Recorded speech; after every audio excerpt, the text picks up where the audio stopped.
برداشت کرنا سیکھو گے. یاد رکھو میرے بچوں، اگر آپ صبر سیکھ گئے تو کوئی آپ کو پکڑ نہیں سکے گا. یہ جو ریسنگ گاڑیاں ہوتی ہیں نا، فراری اور مختلف ان کے نام ہیں، مشہور فراری ہے، اٹلی میں بنتی ہے، لیمبرگینی، یہ دونوں بنتی ہیں وہاں اٹلی میں. اور اس میں جو آدمی جا رہا ہو اس کے لیے سپیڈ لمٹ کی قید کوئی نہیں، ورنہ سب گاڑیوں پہ 120 کلومیٹر پر کے اوپر جائیں گے تو جرمانہ ہوگا. لیکن جو آدمی لیمبرگینی میں جا رہا ہے یا فراری میں جا رہا ہے اس کے لیے کوئی جرمانہ نہیں، چونکہ وہ یوں کرو تو 1 سیکنڈ میں وہ 120 پہ چلی جاتی ہے، صرف اتنا کرنے سے شم ایسے جاتی ہیں. تو میں آپ کو ایک لیمبرگینی دینا چاہتا ہوں، فراری 8 کروڑ کی ہے، فراری 8 کروڑ کی گاڑی ہے فراری. کئی دفعہ وہاں جب جاتا ہوں تو کوئی نہ کوئی بٹھا دیتا ہے، یہ آپ کو ذرا سیر کرائیں. وہ ہمارے کو تو شوق کی کوئی چیز ہے نہیں، وہ نوجوانوں کے شوق کی چیز ہے. تو 8 کروڑ کی گاڑی ہے، میں مفت آپ کو دے رہا ہوں، وہ ہے صبر. آخرت کے سفر میں اگر تیز چلنا چاہتے ہو اور سب سے آگے نکلنا چاہتے ہو تو صبر کی فراری پہ سوار ہو جاؤ. تمہیں کوئی پکڑ نہیں سکے گا، تمہارے کوئی قریب بھی نہیں آ سکے. کہ دنیا میں صبر کرنے والوں کا قحط آ گیا. بڑے بڑے علماء ہیں اخلاق سے خالی، بڑے بڑے علماء ہیں صبر جانتے ہی نہیں. اور پورا معاشرہ، سر علماء تم کل کے علماء ہو اس لیے علماء کی بات کر رہا ہوں، ورنہ پورا معاشرہ میرے بچوں صبر سے خالی ہے. تم سیکھو.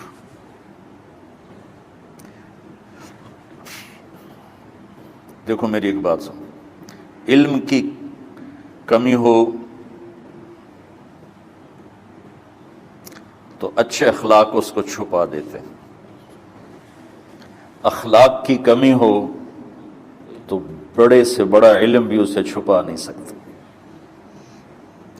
سارے عیب ہوں اور اخلاق اچھے ہوں تو اخلاق وہ چادر ہے جس میں سارے عیب چھپ جائیں گے.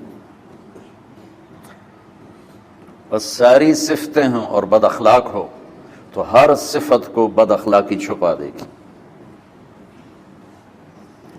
میرے نبی نے نماز لمبی پڑھی، اللہ نے روک دیا، کہا نہیں چاہیے.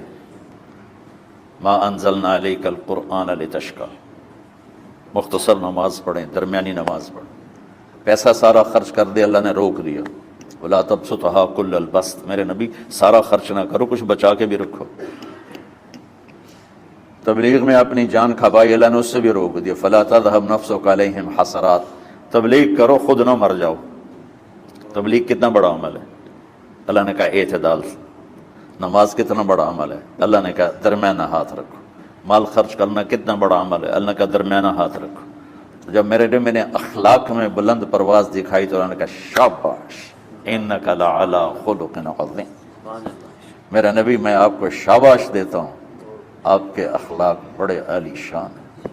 یہ نہیں کہا کہ اتنے بھی ذرا تھوڑا اکھ بھی کھائی کر کو کوڑا ہویا کر. تو تم مولوی بڑے غسیلے ہوتے ہو. تم میرے بچے بیٹھو نا اس لیے بات کر رہا ہوں. صبر نام کی شے ہی نہیں ہوتی. فقہ پڑھنا تو ہماری مت ماری جاتی. قرآن کو بھی فقہ کے انداز میں پڑھتے ہیں، حدیث کو بھی فقہ کے انداز میں پڑھتے ہیں. بخاری سے زیادہ امام بخاری پڑھاتے ہیں. ترجمۃ الباب پہ اتنا وقت لگا دیتے ہیں کہ حدیث جو اصل چیز ہے اس کی طرف توجہ نہیں جاتی. امام بخاری کی کتاب کا مقدمہ کوئی نہیں، تو اس پر جب بخاری شروع ہوتی ہے تو ہفتہ ہفتہ اس پہ سبق چلتا ہے کہ امام بخاری نے مقدمہ کیوں نہیں لکھا. جی میں سارے مل کے یعنی امام صاحب نے تو گلاں کی جاتی. میں اس کا اتنا آسان 1 منٹ میں اس سارے سبق کو ختم کر دیتا ہوں بخاری شریف کے، کہ دیکھو بھائی امام صاحب کا دل نہیں کیا مقدمہ لکھنے کو، اس لیے انہوں نے نہیں لکھا گالموں کو۔ ایک حدیث کے عنوان اور حدیث میں جوڑ نہیں تھا، تو شیخ رمزی بہت بڑے فاضل آدمی ہمارے فیصل آباد، میں نے کہا شیخ یہ جوڑ کوئی نہیں، کہا شیخ ھذا من اصعب ابواب البخاری، یہ بخاری شریف کے مشکل ترین ابواب میں سے ہے۔ میں نے کہا بڑا آسان کام ہے، امام بخاری بھول گئے، ترجمہ کوئی اور تھا، حدیث کوئی اور لکھ دی، بھول گئے، بشری تو ہیں، کیوں بچوں نے مصیبت وچ پان دیا۔ تو بچوں شوق سے جاؤ، بہانے نہ کرو، ہماری ذرا تھوک ڈال کے پیٹ میں درد، وہ شامہ پہ جان گیا پھر توڑیاں، ٹھیک ہے نا۔ میں زیادہ بول نہیں سکتا ہوں، ضروری سمجھ کے آیا تھا کہ تم خوشی سے جاؤ۔ پھر اس میں جو ناگواری آئے گی اسے برداشت کرو گے تو پھر آپ کا صبر بڑھے گا۔ تمہیں صرف میری شہرت نظر آتی ہے، اس میں جتنا مجھے صبر کرنا پڑا ہے وہ تمہارے سامنے نہیں ہے، جتنی کڑوی گولیاں میں نے کھائی ہیں لوگوں سے وہ تو تمہیں نہیں پتا۔ اب تمہیں اتنا نظر آتا ہے کہ واہ واہ ہو رہی ہے آگے پیچھے لوگ، میرے اللہ کا کرم ہے، میری کیا اوقات، آج ہوں کل مر جاؤں گا، اولاد کو بھی یاد نہیں رہے گا کہ طارق جمیل کون تھا۔ جو ہے اس میرے رب کا کرم ہے، مجھے اپنی شہرت سے کبھی دھوکہ نہیں لگا، تو میرے بچوں اس لیے بتا رہا ہوں، کوئی فخر نہیں، کہ مجھے اپنی شہرت سے کوئی دھوکہ نہیں، ایک لمحے کے لیے بھی مجھے دھوکہ نہیں، میرے دل کی گہرائیوں میں یہ بات اتری کہ سب میرے اللہ کا فضل ہے، اور برائی کرنے والا اور اچھائی کرنے والا میری نظر میں برابر ہو گیا ہے۔ برابر ہونے کا مطلب پہلے سمجھو، تو مجھے گالی دو گے مجھے تکلیف ہوگی، تو میری تعریف کرو گے مجھے خوشی ہوگی، اس کو برابری نہیں کہتے، وہ تو ایک طبعی چیز ہے۔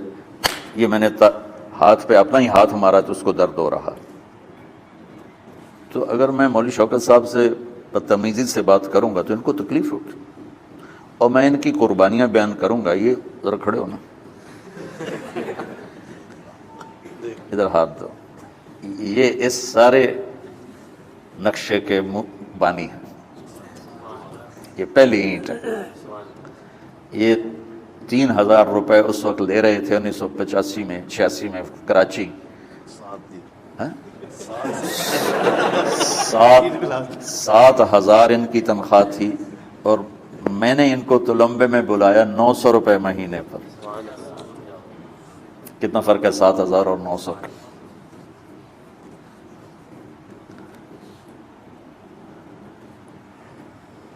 لوگ میری تعریف کرتے ہیں، میں اللہ کا شکر ادا کرتا ہوں، اور اس پہ میں تکبر میں نہیں آتا۔ یہ ہے مدح اور ذم برابر ہو جائے، یعنی تعریف کرنا اور برائی کرنا برابر ہو جانے کا مطلب یہ نہیں ہے کہ برائی سن کے اثر نہیں ہوتا اور تعریف سن کے اثر نہیں ہوتا، نہیں، برابر ہونے کا مطلب بتا رہا ہوں، اس کی توفیق تائید رحمت اپنی اولاد کو بتا رہا ہوں۔ کوئی میری تعریف کرتا ہے میں اللہ کا شکر ادا کرتا ہوں اور اپنے آپ کو بھولتا نہیں ہوں، کوئی میری برائی کرتا ہے تو میرے دل میں اس کے لیے کوئی منفی جذبہ نہیں پیدا ہوتا۔ یہ ہے اچھائی برائی کو برابر کر دینا، کہ میرے اوپر مختلف الزام لگتے ہیں تو میں ان کو پی جاتا ہوں، اور اس طرح کا معاملہ کرنے والوں سے اپنے دل کو بالکل صاف رکھتا ہوں، بالکل صاف، اور میرا ان سے معاملہ اسی طرح ہوتا ہے جیسے پھر آؤ جی، اپنی وجہ سے کبھی کسی سے قطع تعلق نہیں کرتا۔ تو بچوں، صبر بہت بڑی دولت، یہ تمہاری تبلیغی زندگی میں بھی کام آئے گی، علمی زندگی میں بھی کام آئے گا، جب تم گھر والے بنو گے، شادیاں ہوں گی، اس وقت یہ کام آئے گا، ٹھیک ہے؟ اب بہانہ تو نہیں کرو گے نا، خوشی سے جاؤ گے نا؟ السلام علیکم۔